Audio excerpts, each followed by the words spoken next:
Salut à tous, j'espère que vous allez bien, c'est Romain et on se retrouve aujourd'hui pour faire un petit point sur le mercato parisien. Avant tout, je voulais m'excuser pour l'irrégularité ces derniers temps, il n'y a pas beaucoup de vidéos qui sortent sur la chaîne. Sachez que les mercatos parfaits pour le milieu de terrain et pour l'attaque vont sortir très prochainement. Mais avant cela, on se retrouve pour faire un petit point sur le mercato parisien. Pourquoi? Parce que l'Euro des Bleus et de Kylian Mbappé accessoirement sont terminés. Donc, les informations concernant le PSG reprennent de plus belle. Là, il y en a vraiment beaucoup. On va parler de Varane, de Ramos, de Kylian Mbappé, d'Hakimi, qui arrive évidemment, de Donnarumma, question de timing, et de Moise Kean, une petite précision apportée sur le dossier aujourd'hui. Voilà, installez-vous, c'est parti pour un petit point mercato. Allez, on commence avec le cas Moise Kean. Pourquoi? Parce que l'information qui est sortie à son sujet, c'est celle qui me réjouit le plus pour cette vidéo. D'abord parce qu'en termes de fiabilité sur la scène française, on ne fait sûrement pas mieux que Saber Defarge, qui est l'auteur de la principale information de cette vidéo. Il y a eu un petit complément de la part de Culture PSG, on y reviendra un peu après. Les négociations qui avancent dans le bon sens avec Everton concernant un nouveau prêt au PSG. Et ce qui fait toute la différence là-dedans, c'est que le PSG est la première volonté et l'unique volonté de Moise Kean cet été. Il veut à tout prix rester à Paris la saison prochaine. Donc ça avance bien, et petit complément de la part de Culture PSG, ce nouveau prêt, s'il est finalisé, comportera une option d'achat qui serait légèrement inférieure à 35 millions d'euros. Et là, pour vous donner mon avis, parfait, plan parfait. Nouveau prêt, en tant que Covid et tout ça, bon là, c'est vrai que le Covid il compte plus trop, hein, quand tu balances 70 millions d'euros avec bonus sur Hakimi, ça compte plus trop, je crois que le club a un peu oublié le Covid, mais dans tous les cas, dans le contexte, Moise Kean, surtout voilà, qui sort d'une seconde partie de saison un peu plus délicate, qui n'a pas été sélectionné avec la squadra Azzurra pour l'Euro, le reprêter au PSG, pour moi ça me semble être d'abord la solution parfaite, et puis le montant de l'option d'achat, qui est aussi assez bon. Le juste prix pour Moise Kean, pour moi, c'est vraiment 30 millions d'euros. Hein. On rappelle que c'est un joueur de complément qui est très intéressant, qui est arrivé au PSG. On se souvient que Thomas Tuchel disait qu'il ne fallait rien attendre de lui. Au final, il a marqué des buts, et au-delà des buts qu'il a marqués cette saison, je voudrais souligner leur importance. Alors, un but, ça coûte un but. Voilà, c'est un but, c'est un but.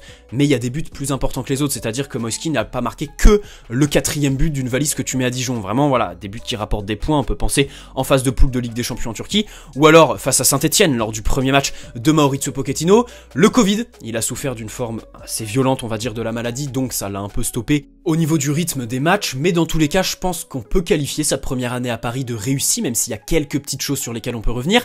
Ça n'a pas été parfait, notamment au niveau de sa forme ces derniers mois. Je pense que tactiquement, la seule et unique nuance que je poserais sur son profil, ce serait le fait qu'il soit brouillon techniquement, c'est vrai. Après, bien sûr qu'en termes d'engagement, il est quasi parfait, il donne tout au niveau de l'équilibre, il fait les efforts pour engager le pressing dans le repli défensif. Avec ballon, il arrive à trouver des solutions, à être une solution aussi pour ses partenaires. C'est un des seuls dans ce schéma, ce dispositif, cette structure du PSG qui est très statique, hein, et c'est ça qui nous énerve, le manque d'intensité dans les petits matchs entre guillemets. Moise Kean, c'est quelqu'un qui n'est pas tombé là-dedans, dans ce cliché, hein, voilà, qui fait du PSG une équipe qui ronronne un peu tout le temps, et surtout cette saison. Voilà, au niveau des complémentarités, je pense que c'est quelqu'un qui arrive à se connecter avec n'importe quel de ses coéquipiers.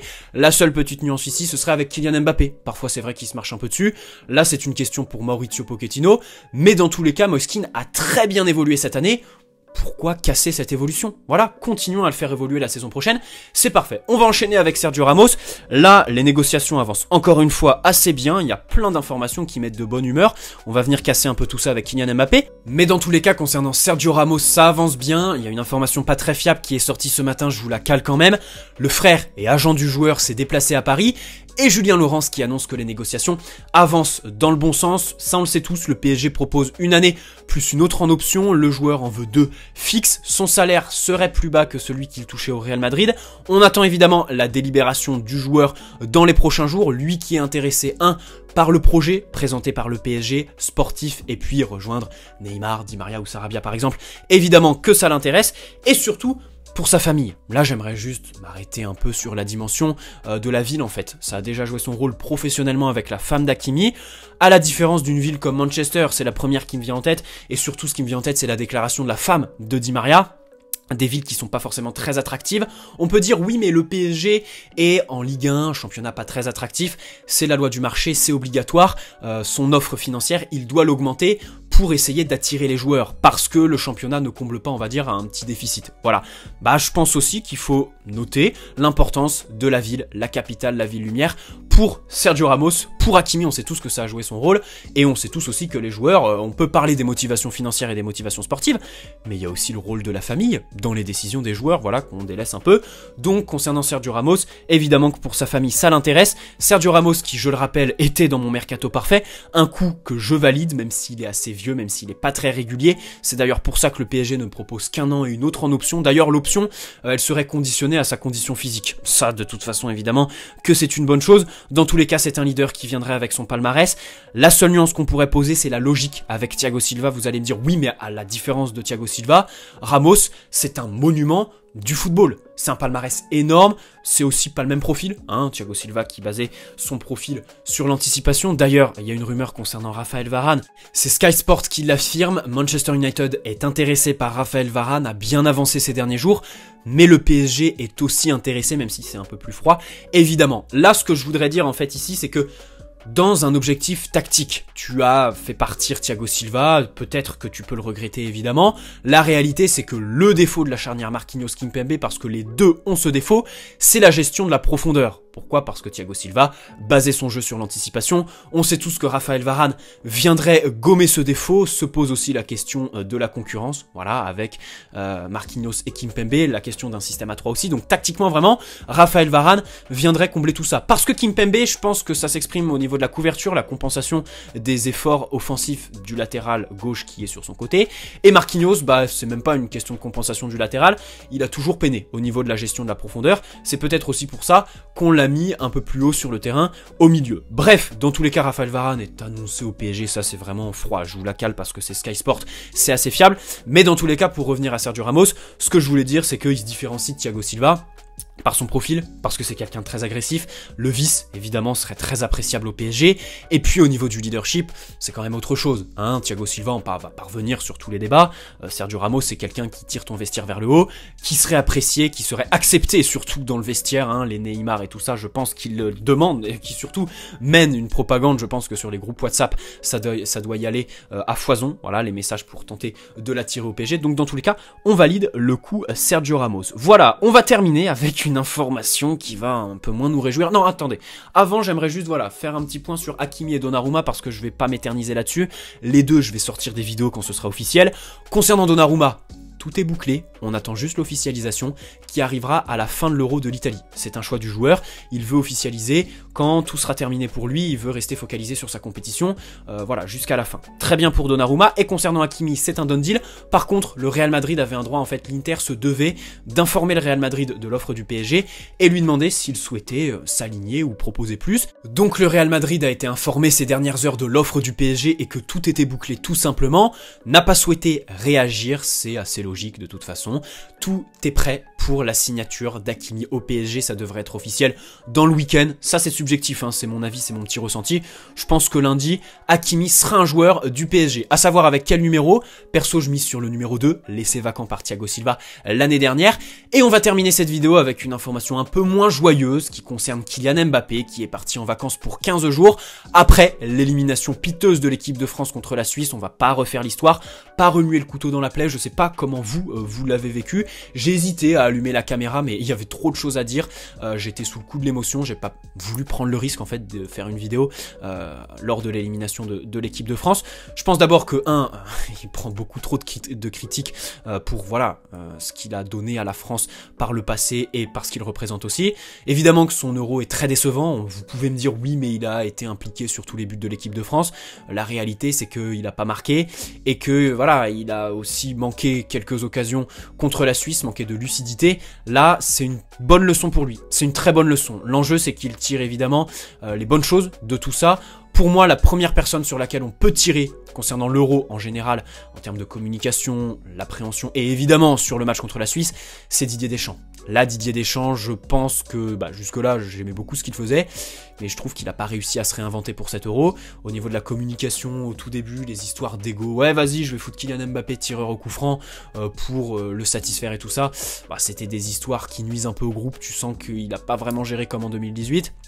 Et puis évidemment, les choix tactiques, la défense à 3, la titularisation de Clément Lenglet qui est absolument incompréhensible. Tu peux même revenir aussi sur le changement Griezmann pour Moussa Sissoko. Et puis voilà, si on veut, alors... J'ai vu un avis sur Twitter que je partage complètement, c'est vraiment tiré par les cheveux pour la séance de penalty, même si Lloris était en confiance. Vous allez me dire, oui mais il était en confiance, il venait d'en arrêter un, le premier depuis je crois quasi 10 ans en équipe de France, c'était un de ses défauts Lloris, il peinait à arrêter les penalties. Au final il n'en a arrêté aucun sur la séance face à la Suisse, et il y avait Mike Maignan, voilà, tu pouvais faire rentrer Mike Maignan qui est un expert en la matière, mais ça c'est un peu tiré par les cheveux, voilà. Je voulais vous donner ce petit avis tiré par les cheveux. Dans tous les cas, concernant Kylian Mbappé, l'information c'est le journal L'Équipe et Philippe Sansfourche pour RTL qui annonce qu'il est parti en vacances en informant le PSG qu'en l'état actuel des choses, il ne veut pas prolonger. Le dialogue est rompu avec Leonardo, alors ça je pense que il n'y a pas besoin d'être insider et avoir des informations pour le comprendre. Leonardo ne s'entend pas très bien avec sa famille. Là, il y a un joker pour le PSG en la personne de Nasser Al-Khelaifi qui va, je pense, si ce n'est pas déjà fait, reprendre le dossier. Dans tous les cas, l'interview là qu'il a sorti il y a un mois, Nasser, dans laquelle il disait « Mais c'est sûr Kylian Mbappé partira pas, il va prolonger, on le vendra pas », où il est très très sûr de lui, ça, il est resté fidèle à lui-même. Il a toujours été comme ça, Nasser, avec n'importe quel joueur, il restera très sûr de lui. Par contre, je pense pas que ça ait plu à l'entourage de Kylian Mbappé et Mbappé lui-même. Parce que la réalité, c'est que lui comme nous, et peut-être même comme Kylian Mbappé, ne sait pas de quoi demain sera fait avec Kylian Mbappé. La réalité, c'est qu'il est parti en vacances avec le souhait de ne pas prolonger au PSG en l'état actuel des choses. Moi, j'aimerais juste revenir sur un truc. Kylian Mbappé, je pense que mon avis est influencé peut-être inconsciemment par le penalty manqué et le fait que je lui en veuille un peu évidemment. La réalité, c'est que ça fait quelques mois qu'il nous fait poireauter. Si cette information est véridique, qu'est-ce qu'il te faut de plus, quoi? Le mec qui nous demandait des garanties sportives. Alors oui, d'un autre côté, j'ai envie de dire, qu'est-ce que des garanties sportives?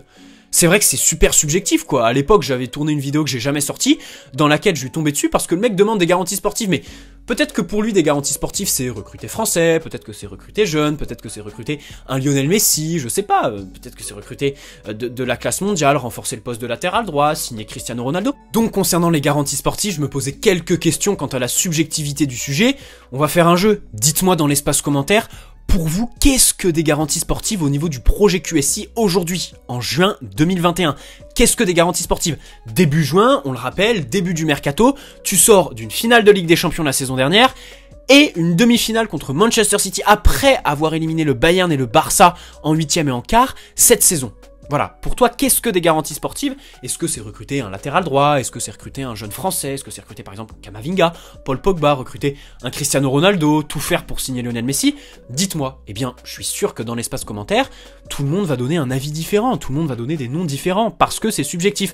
Aujourd'hui, les garanties sportives, désolé, mais même si c'est pas signé, pas officiel, Donnarumma, Hakimi, Wijnaldum, Sergio Ramos qui est en train de se tramer et dans tous les cas pour faire plus largement, le PSG s'est activé et est en train de faire un mercato de fou, peut-être sous l'impulsion de Kylian Mbappé, mais je pense quand même qu'il faut pas se mentir, hein, ne me dites pas que Kylian Mbappé est le nouveau directeur sportif du PSG, que c'est grâce à lui que le club s'active enfin et va faire un bon mercato. Non, je pense que surtout c'est la Coupe du Monde 2022 qui arrive et qu'à Doha on a décidé de lâcher la bride concernant le financier, bien sûr. Donc concernant Kylian Mbappé, là, les garanties sportives, il les a. Là, je vois plus d'obstacles en fait à sa prolongation.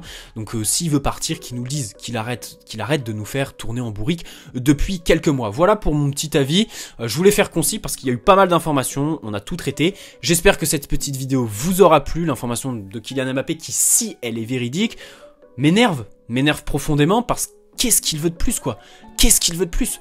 Le mec, il s'entraînait avec Florenzi toute la saison, il faisait les accélérations avant le match avec Florenzi, il le fumait littéralement, et là il va avoir Hakimi, qui a une pointe de vitesse similaire à la sienne, qui est peut-être top 3, voire top 5 des meilleurs latéraux au monde aujourd'hui. Qu'est-ce qu'il veut de plus? Et surtout qu'en plus, au niveau des garanties sportives, on peut dire oui, l'effectif, on peut crier à l'effectif Europa League et les derniers mercatos qui étaient un peu loupés. Mais la réalité, c'est qu'on sort et d'une finale de Ligue des Champions et d'une demi-finale. Franchement, là, Kylian Mbappé... Là, pour moi, en fait, il n'y a aucun obstacle désormais. Si tout, évidemment, se confirme concernant le mercato, hein, si on signe Donnarumma, Hakimi et tout ça, si tout est confirmé, si tout est officiel, si le PSG fait le mercato auquel on est en train de se préparer et le mercato qu'on attend là, avec les rumeurs, les annonces aussi de Al-Khelaifi, qui sont aussi très importantes, hein, parce qu'il a dit quand même que le PSG allait être ambitieux et que s'ils allaient faire des gros recrutements, oui, quand on lui a dit est-ce que vous allez faire des gros recrutements, oui, on va en faire. Je pense qu'on fait pas plus clair. Voilà, donc dans tous les cas, j'espère que Kylian va prolonger. Je pense surtout qu'il y a la différence à faire entre la prolongation et rester. La saison prochaine, il sera parisien, ça j'en suis quasi certain, c'est subjectif. Mais voilà, le Real Madrid cette année n'a sûrement pas les fonds nécessaires. Un départ libre, ça va être très compliqué, à moins qu'il devienne, voilà, à moins qu'il nous fasse, on va dire, une Rabiot qui refuse de prolonger, qu'il parte comme ça, mais il sait très bien que son image serait plus qu'écorchée, quoi. Il sait très bien que son image serait plus qu'écorchée. Dans tous les cas, moi j'y crois pas. Au départ libre, j'y crois pas. Une petite prolongation de contrat, je pense que même malgré les informations là, voilà. D'ailleurs aussi, on peut se poser des questions sur le timing des informations parce que sortir ça 2 jours après l'élimination de l'équipe de France, je pense que Kylian Mbappé, il attend surtout de digérer son penalty manqué avant de donner une réponse, même si là il n'y a rien de définitif dans ce qui est annoncé dans les médias, au PSG. Bref, j'espère que cette vidéo vous aura plu. N'hésitez pas à poser un petit like si c'est le cas, vous abonner si ce n'est pas déjà fait. Très bonne soirée à tous. On se retrouve très prochainement évidemment pour un point mercato, pour les vidéos concernant Hakimi et Donnarumma que je sortirai quand tout sera officiel, et puis pour le mercato parfait. Allez, très bonne soirée à tous. Allez Paris, ciao.